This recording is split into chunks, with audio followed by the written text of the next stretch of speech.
Welcome to Adaptive Leadership in a Nutshell, a summary of Chapter 12 in Peter North's 2019 book titled Leadership.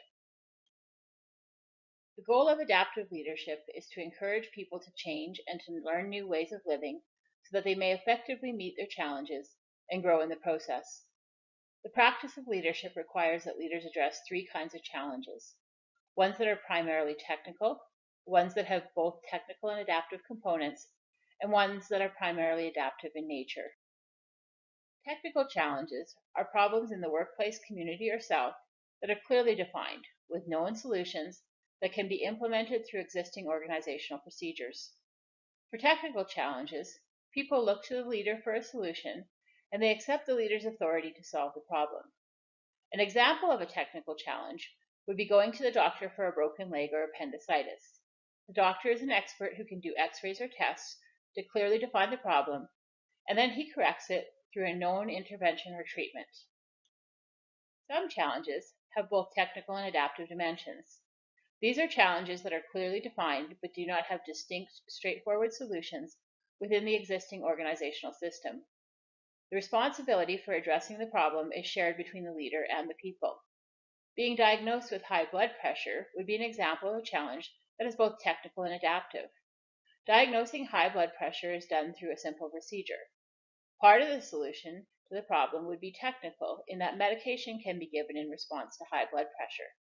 A second component of the solution would be adaptive, as one would need to come to understand and change lifestyle components that are contributing to the high blood pressure. Finally, adaptive challenges are challenges that are not clear-cut or easy to identify. They cannot be solved solely by the leader's authority or expertise, or through the normal ways of doing things in the organization. An example of an adaptive challenge might be an elderly person who cannot renew their license due to some combination of physical, cognitive, and visual factors. The solution to the problem of not being able to drive could become rather complex and will require some level of adaptation from both the person who is no longer able to drive and those that are around supporting him or her. This could mean any number of things, including but not limited to impact to schedule, impact to where one lives, a need to learn new skills, impact on mental health, and impact on relationships with others. North's 2019 created a visual representation of the major components of adaptive leadership. The first step is always to define the type of challenge that one is facing.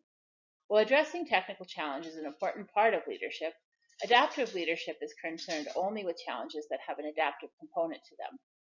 The middle column of this figure lists the 6 leader behaviors that play a pivotal role in the process of adaptive leadership. Taken together, these behaviors suggest a kind of recipe for being an adaptive leader.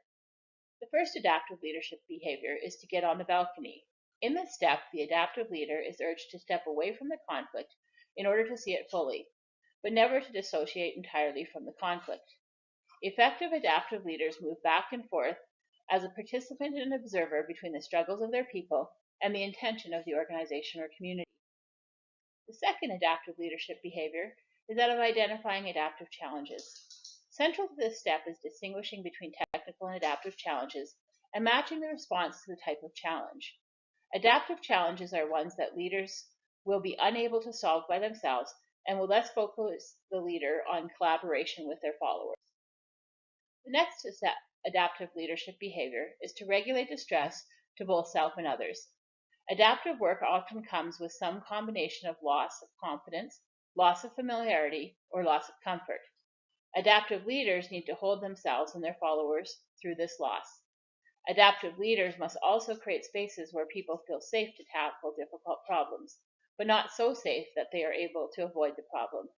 Specific ways that leaders can manage the distress of adaptive work include providing direction, protection, orientation, conflict management, and proactive norms. Next, adaptive leaders need to maintain disciplined action. The adaptive leader's job is to help people address change rather than avoid it by mobilizing and encouraging people to drop their defenses openly and openly confront the problem. The fifth adaptive leadership behavior is that of giving the work back to the people. This includes empowering people to decide what to do in circumstances where they feel uncertain, expressing belief in their ability to solve their own problems, and encouraging them to think for themselves rather than doing the thinking for them. Finally, adaptive leaders protect leadership voices from below by being careful to listen to and be open to ideas of people who may be on the fringe, marginalized, or even deviant within the group or organization. In addition to giving voice to the outgroup members, an adaptive leader will need to manage the distress of creating this kind of social disequilibrium. The final column of Northow's adaptive leadership diagram outlines the adaptive work of creating holding environments and the importance of reciprocal actions, communications, and relationships. Adaptive work ultimately is relational work, as it involves constructing an unknown future together.